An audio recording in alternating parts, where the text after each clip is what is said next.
Hi there. So this plant I thought was absolutely lovely. I knew when it came up that I haven't got anything like it in the garden. And it's called Jimson weed, and it's a member of the nightshade family, Datura. And it is also called devil's trumpet or thorn apple. That's right. And I thought it was lovely, and I thought, well, see what happens with this. And as it got bigger, I ran it through my app, my plant finder app on my phone, and found out that it was Jimson weed. And I thought it was really nice. So I like those thorny seed pod things, and the trumpet flowers are nice too. So I'm going to take the thorny seed pods and dry them and have them as, winter decoration. So I thought I'd just show you that. It's amazing what comes up in the bird food. Morning, lovelies. So I thought I'd better take advantage of having my coffee out in the courtyard before the weather gets, we've had some really, really wet weather. And I just thought I'd do it. It's a nice sunny day today, but there won't be that many of these left. Sadly, we are in September and there should be, but there probably won't be. Yeah, so I want to start off by saying a huge thank you to my subscribers. I've got a very small channel, haven't got that many subscribers, and apparently, according to other YouTubers, the majority of people that look at videos, zip through videos and what have you, and watch videos, they're not subscribed. They don't subscribe, they just sort of go on to the next thing, which is all right, but it doesn't help people like me that have channels. I've got another channel, and it's my art channel, and that has got 3,500, but this channel has got less than 500. But anyway, saying that, I have got some wonderful subscribers. It's better to have less, I suppose, than, of really wonderful subscribers. And that's what I've got at the moment. Loads of people. And some of them have been with me right from the first video that I did. And, I really value that. And they sort of become friends, if you like. There's quite a few people that I could mention. The one thing that I really love, I love doing these videos, because apart from anything else, I can look back on them, skip back on a video I made, say, last year, although I think I've only just started this channel this year. I think I did, yeah, I did. But, like, say my art videos, I can look back and then, oh, look at that, and click on it. And it's like a living memory. It's like, it's Cozy Cottage Diaries. It's like a diary, it is. And you can look back on it and I think, oh, look at that. Look what the garden looked like then. And, oh, look at that plant. And it's really nice. It's really nice to do. And apart from that, I absolutely love the comments. And quite a few of you, right, let me know what you're doing, what your life is like, where you come from. For instance, I've got a friend and a subscriber called Linda. She lives on the west coast of Canada, on Vancouver Island. She lives. Absolutely gorgeous place. I lived there once. That's how we met. We both worked at the local pub, the Brigantine Inn. We both worked there. And she was like the head of the girls that worked there. And we've been friends ever since, really. She's also friends with my sister, but anyway, and that's how we sort of reconnected. But Linda, she makes all preserves and things. You know, she makes jams and all kinds of preserved goods. I can just imagine her, um, you know, a cupboard with all her jars all lined up and labelled and everything. She's really into it, and I believe she's really good at it as well. Um, I think she cans and she, you know, makes puts things in jars and everything. Anyway, just recently, and she writes to me and on the channel and tells me what she's up to and what the weather's like, and I just love it. And um, there's other people as well. Yeah, there's Gillian Madge in North Devon, and uh, she always writes lovely things. You know, lets me know what's going on and what she's doing, and it's very very interesting what people are doing, and I love it when they write me a little blurb. You know what they're doing. Jane, she's another one. I think Jane's in Yorkshire.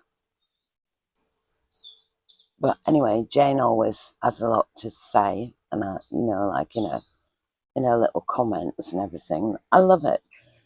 Getting back to Linda, and there are other people as well who I'm sorry I haven't named, but there's a lady that she asked me if I could take a cutting, you know, from a rose that I've got, and I have done, and it seems to be doing all right. But anyway, there's lots and lots of people that give me a quick little message every now and again on my videos. I love it. Getting back to Linda. So Linda makes these things called fruit leathers. Now it's like she's drying fruit, in other words, but she's making it. And I would imagine it's like a slice of the fruit. And I think she does pear. What else does she do? Lemon and orange. And I can only imagine what they look like.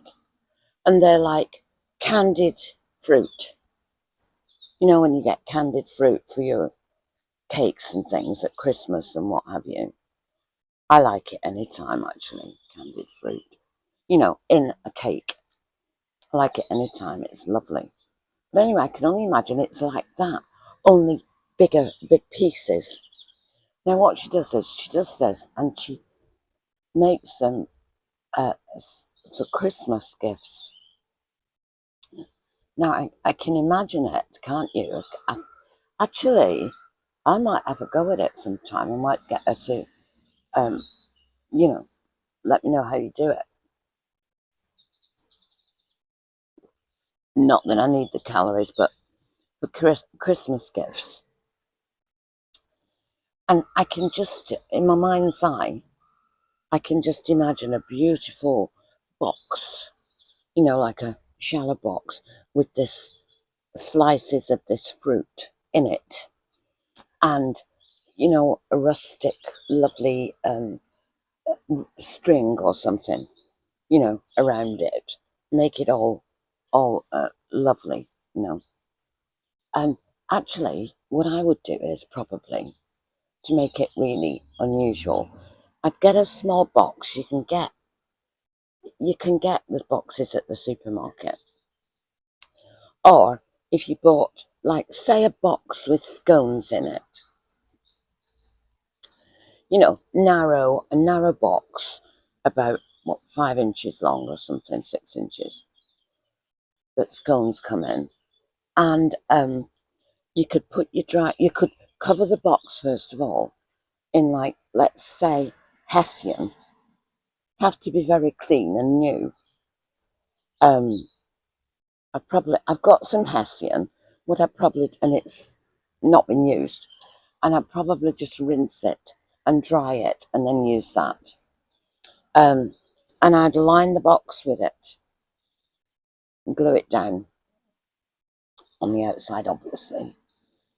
not near the fruit, and then I'd layer the fruit in there, like lemons and oranges and pear, and layer it. So they are called fruit leathers, and I'm pretty sure that's what they're like the candied fruit. But anyway, so I think that'd be. Don't you think that gifts, handmade gifts like that, are so much nicer than anything that you can buy? And you can really put a lot into it artistically. You can put beautiful, if you want to make them rustic like I would use the Hessian, and I would use jute or brown string or something, and say a bottle of wine if they like wine, or if they don't, special coffees. You could get some special coffees and then put those in a box, like similar. So you've got your candied fruit, you've got your fruit leathers, and then you've got your special coffees. Or I'll tell you what I've been thinking of doing. I'm going to do it as well. Going to make these like chocolate bombs, and all it is condensed milk, cocoa powder, and you can put anything in that. You mix it well, put anything in it to stiffen it up, like say shortbread biscuits. You can roll them and make them in, well, no, just break them, because you want chunks.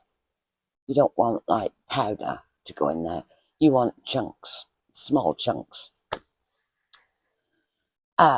You could put walnuts in there. You could put anything you like, really. Cherries, Linda's fruit leathers chopped up. You could do all sorts of things, anything in there. So you put all that in, you mix it in,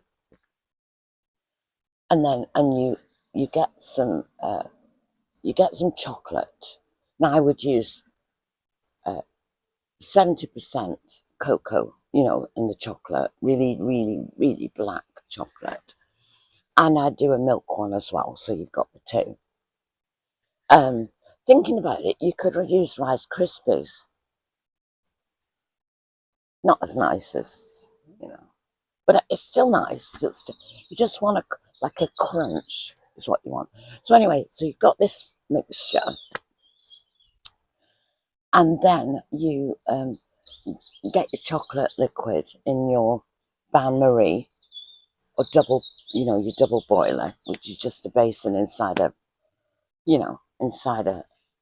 pan with some water in it. Special name, bain marie. It's a basin with your chocolate in a pan with some water in it. But hey, we'll be posh. We're posh. Anyway, and you get your liquid chocolate, and then you make a ball with your mixture, your condensed milk and your cocoa, and you make a ball, and then you dip it into the liquid chocolate, and just get it out and put it on some greaseproof paper. It's the easiest thing in the world, isn't it? But it's like handmade chocolates. Well, it is handmade chocolates.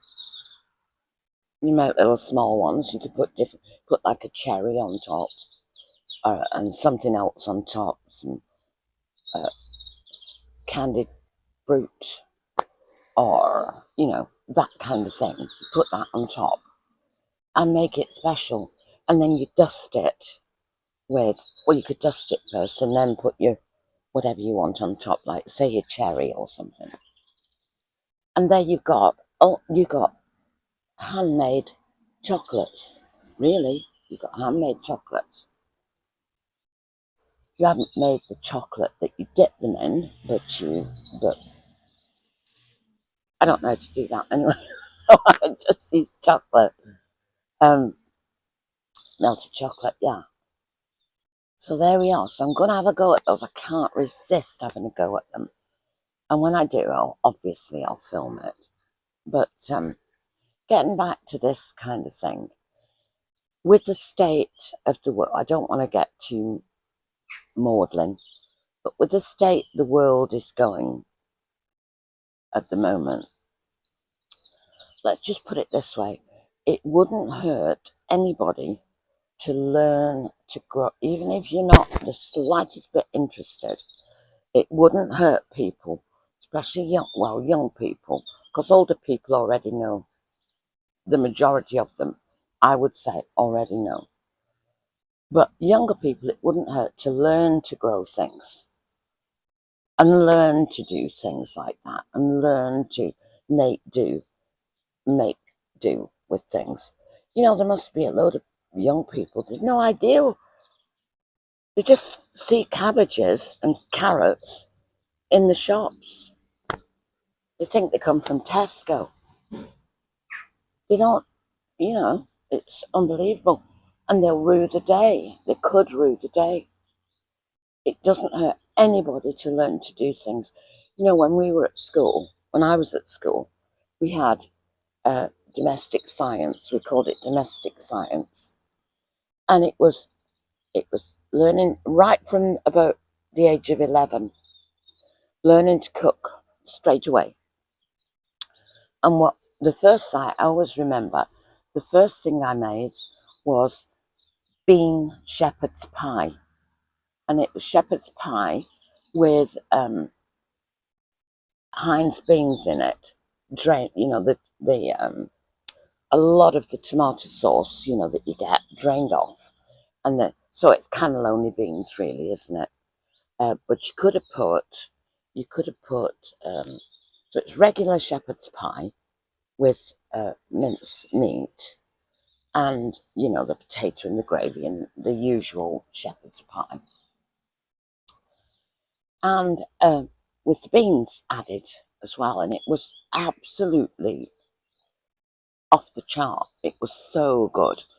And it takes me straight back, thinking about it, to this big room with all the cookers down the sides and the big tables. And, you brought all your own ingredients for your shepherd's pie. And every week there was a different,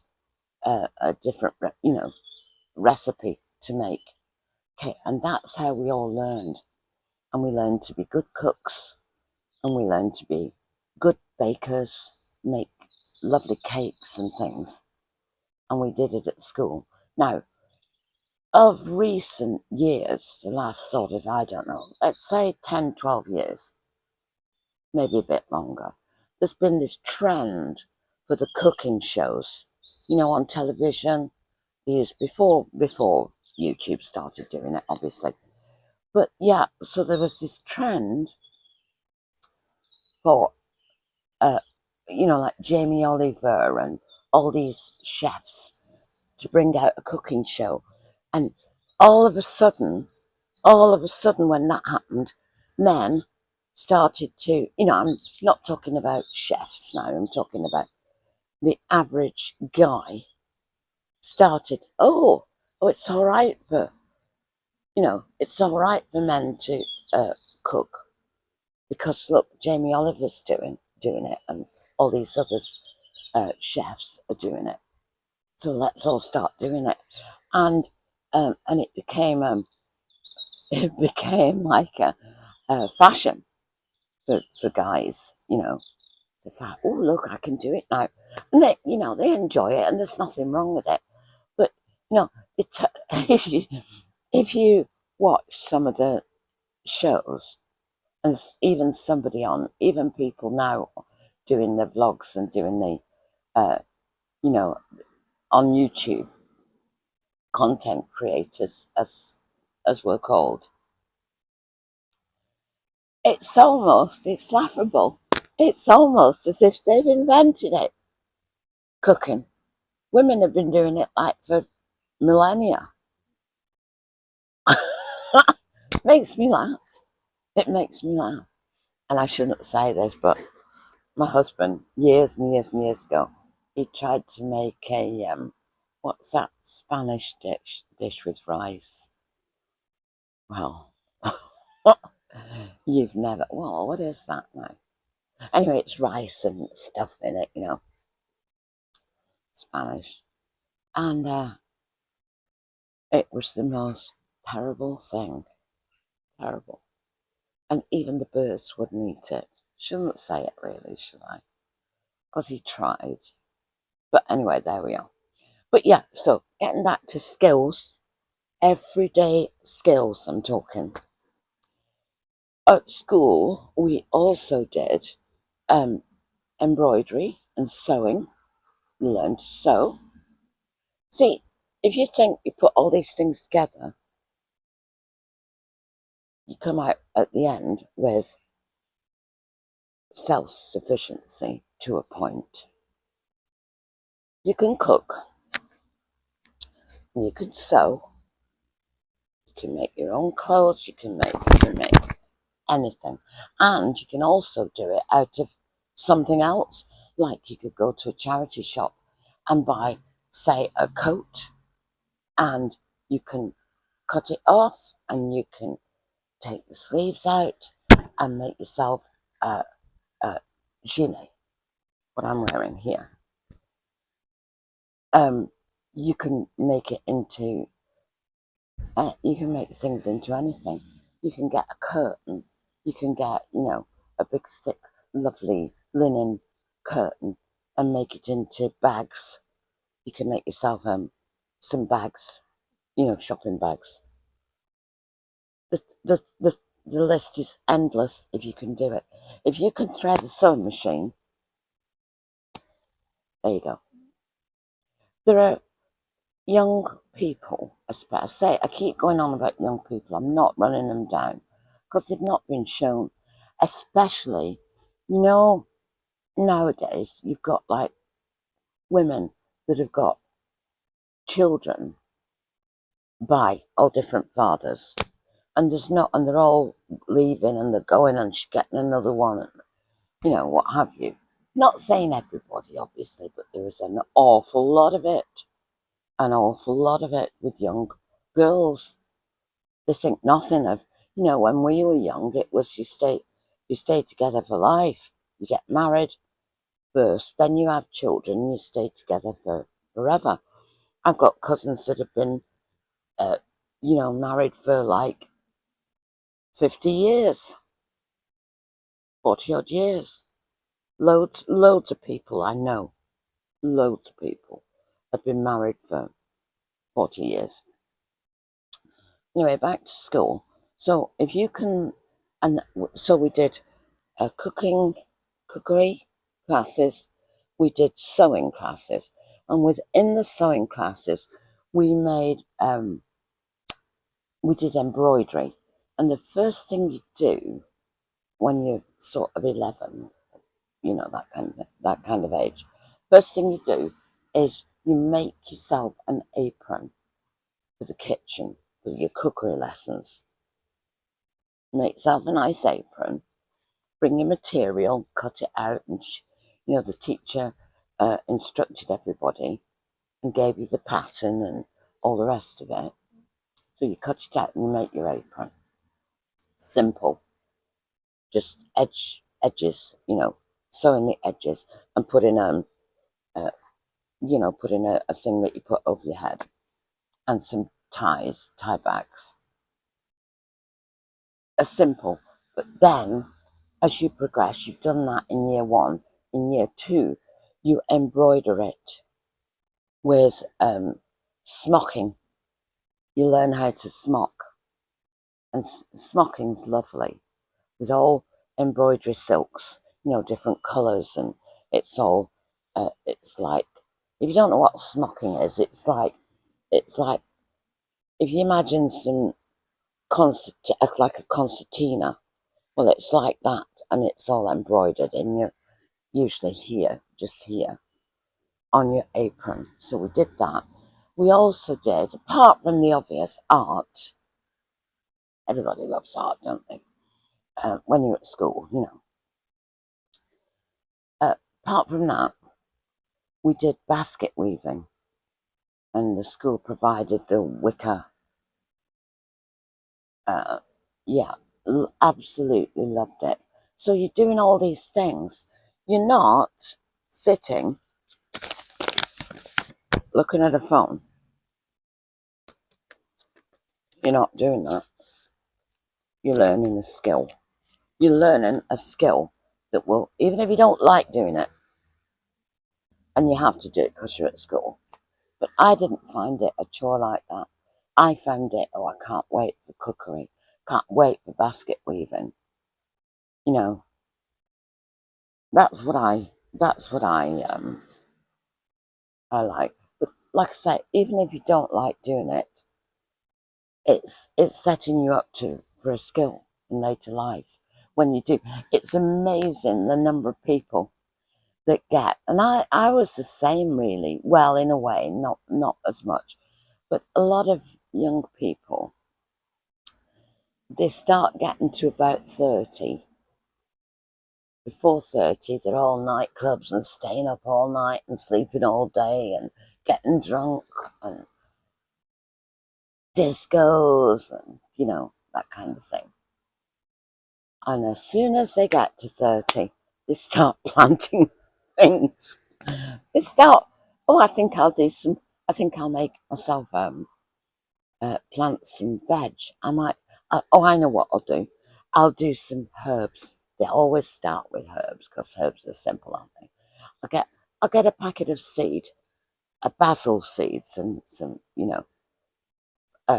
when I go to the shop, when they're in the summer, when they start selling racks of seeds, I know what I'll do. I'll get some, I'll, I'll grow some chives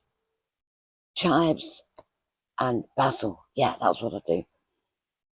The next year, they're building raised beds, loads of them, and growing tomatoes and and all the herbs and so, carrots and then then the year later they're putting up trellises and growing beans and peas, and then the year after that a homesteading plot. It's amazing, and it all happens, and it happens all the time. And that's where your skills. That's where your skill. I mean, even now, I'm experienced. I would say I was an experienced gardener. I learned it nearly all from my mother. She was excellent, excellent gardener. It's knowing the plants. You see, some people say, especially these guys that do lawn care and stuff. I'm a gardener. They don't. All they know is how to cut. A lot of them, not everybody, but I'm being naughty now, aren't I? But it's true. It's true. You see these ads in your local paper. Gardener, all your garden needs. They don't know a daffodil from a tulip. You've got to know things. You can't go skimming down with your strimmer and somebody's beds and borders, and you're taking out all the plants, all the gorgeous hollyhocks and all the perennials and stuff. You can't do it. And yet they advertise themselves as a gardener. I won't let anybody near this garden. Didn't know. And usually the ones that do know are older people, older guys that do know a daffodil from a tulip. And you can recognise when's like that forgotten what it's called, but I'll put it on the screen because it's the first time I've ever seen it. It came in with the bird food. I'll put it on the screen. Anyway, as soon as that came up, I knew that was not something that grows everywhere. I've never seen it before. And I knew it by the leaf. I could tell that I didn't know what it was. So I Googled it. No, I didn't. I didn't Google it. I on my phone, I've got an app that is absolutely invaluable. And you hold your phone over the plant and it tells you what it is. And not only does it do plants, it does insects. If you got, say, a butterfly on something, you can get your phone quickly and hold it over it. It'll tell you what kind of butterfly it is. I absolutely love it. And as I'm walking down the road to go to the shop, to Lidl's or Marks and Spencer's or somewhere, as I'm walking, because I usually walk there because it's within walking distance. And as I'm walking down, I see a plant, whip the phone out, go on my app, and hold it on and find out what it is, if I don't know what it is. Like with the toad flax a few years ago, I saw this absolutely gorgeous plant just growing by the roadside, and I had no idea what it was. Well, actually, I thought it was Veronica, but it wasn't. It was toad flax, and it's gorgeous. And I started collecting the seeds, and now it's everywhere. There we are. So it's looking a little bit cloudy. So I'll finish off here. And as I said, if I didn't mention anybody's name, my subscribers, before, I apologise because I love it when somebody called Jilly. Did I do Jilly? Oh, I've done Jilly. There's Molly as well. I love hearing from everybody. Oh, every one of you, I really, really appreciate and look on as my internet friends. So there we are. So I hope you enjoyed it, the chat. I'm glad I did it because it's looking like it could possibly sprinkle. And in Cornwall, they call it mizzle. Like that's a cross between, when it's just light, tiny little droplets, almost like steam, when it's like that. They call it mizzle, and that's a cross between mist and drizzle. It's lighter than drizzle. So there you are. So that's your little bit of Cornish for today. See you next time. Meanwhile, love from the land of mist and legend. See you next time.